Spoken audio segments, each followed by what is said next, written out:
नमस्कार दोस्तों। विज्ञान और उसके अभिलाषाओं की कहानी समय के साथ साथ बदलती रहती है, लेकिन कुछ बिंदु स्थायी होते हैं। उनमें से एक क्षण है जब मानवता ने अपने अस्तित्व को संभालने की अद्भुत क्षमता का पता लगाया। यह कहानी है 1939 की, जब जर्मनी ने अपने परमाणु प्रोजेक्ट की शुरुआत की। इसे देखते हुए संयुक्त राज्य अमेरिका ने अपने परमाणु प्रयोगशाला की स्थापना की, जिसे हम मैनहट्टन प्रोजेक्ट के नाम से जानते हैं। आइए इस कहानी को शुरू से समझते हैं। नमस्कार, मैं हूं रोहित। आप देख रहे हैं किस्से कहानी। 1930 के दशक की शुरुआत में वैज्ञानिक समुदाय न्यूक्लियर फिजिक्स के रहस्यमयी घटनाक्रमों से बहुत प्रभावित था। एक अभूतपूर्व ऊर्जा स्रोत की संभावना जो अत्यधिक विनाश और अभूतपूर्व प्रगति दोनों ला सकती थी, इसने जिज्ञासा, भय और आशा को उत्तेजित किया। इसी बीच विश्व राजनीतिक का माहौल तनावपूर्ण हो रहा था, जो जल्द ही विश्व युद्ध के रूप में जाना गया। 1938 में जर्मन साइंटिस्ट ऑटो हान और फ्रिट्ज स्ट्रेसमैन ने एक परमाणु विखंडन यानी न्यूक्लियर फिजन की खोज की। एक परमाणु के नाभिक का विभाजन जो अत्यधिक मात्रा में ऊर्जा उत्सर्जित करता है। इस खोज ने वैज्ञानिक कम्युनिटी में हलचल मचा दी। अमेरिका ने नाजी जर्मनी द्वारा एक न्यूक्लियर हथियार विकसित करने की संभावना एक भयानक संभावना बन गई। अल्बर्ट आइंस्टाइन, एक प्रसिद्ध फिजिसिस्ट जो नाजी जर्मनी से शरणार्थी थे, सन 1939 में लियो सिजिलार्ड द्वारा लिखी गई एक पत्र के लिए अपना नाम दिया।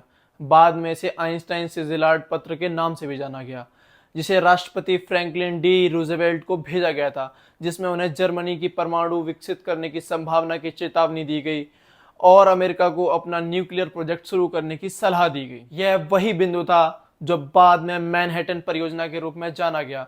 सन 1942 में शुरू गई आधिकारिक रूप से यह परियोजना मैनहट्टन प्रोजेक्ट। इसके डायरेक्टर थे डॉक्टर जे रॉबर्ट ओपेनहाइमर, एक अत्यंत प्रतिभाशाली फिजिसिस्ट।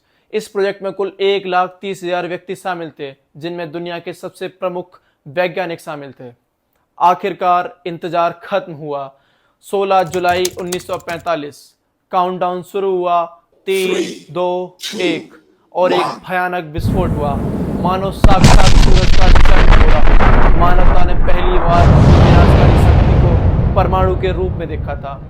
ट्रिनिटी प्रोजेक्ट सफलतापूर्वक पूरा हुआ और वैज्ञानिकों के मन में उल्लास के साथ एक गहरी भय भरी खामोशी भी थी। ओपेनहाइमर के मन में भगवत गीता के श्लोक की एक ध्वनि गूंजी, अब मैं मृत्यु हूं, विनाश का सृजन करता। जब उसने पहली बार परमाणु विस्फोट को देखा, उसके मन में विनाशकारी शक्ति के प्रति आत्मघृणा थी। लेकिन भगवत गीता में इसका एक और पहलू है, पुनर्जीवन। मृत्यु न केवल अंत है, बल्कि एक नए आरंभ की शुरुआत भी। उसने कहा, जब मैंने पहली बार परमाणु विस्फोट का परीक्षण किया तो हमने मानवता की क्षमता को विस्तार दिया, लेकिन हमने उसे सीमित भी कर दिया। और तब विश्व इतिहास में एक ऐसी घटना हुई जिसने इसे हमेशा के लिए परिवर्तित कर दिया। 6 और 9 अगस्त 1945 परमाणु बम हिरोशिमा और नागासाकी पर गिरा दिए गए। हजारों लोग मारे गए, लाखों लोगों ने जीवन में निर्णायक परिवर्तन का सामना किया। यह मानव इतिहास का एक ऐसा क्षण था जिसने संपूर्ण मानवता को शोक में डुबा दिया। परमाणु बम के सफल परीक्षण के बाद विश्व में परमाणु शक्ति की दौड़ शुरू हुई। यह एक प्रतिस्पर्धा थी। हर कोई इसमें सबसे बड़े, सबसे शक्तिशाली हथियार का निर्माण करना चाहता था। हमने कोल्ड वॉर, कोरियाई युद्ध, वियतनाम युद्ध और कई युद्ध देखे, जहां परमाणु हथियारों की धमकी हमेशा सिर पर टंगी रहती थी। परमाणु बम के विस्फोट के बाद ओपेनहाइमर की मानसिक स्थिति संतुलित न रही। वे हमेशा उस दिन को याद करते और सोचते उन्होंने क्या किया। ओपेनहाइमर ने हाइड्रोजन बम का विरोध किया, जिसे सुपर बम भी कहा जाता है, क्योंकि उन्हें लगा कि यह और भी विनाशकारी होगा। वह परमाणु हथियारों के विरोध में आवाज उठाने लगे। अमेरिकी सरकार के साथ उनके संबंध बिगड़ गए।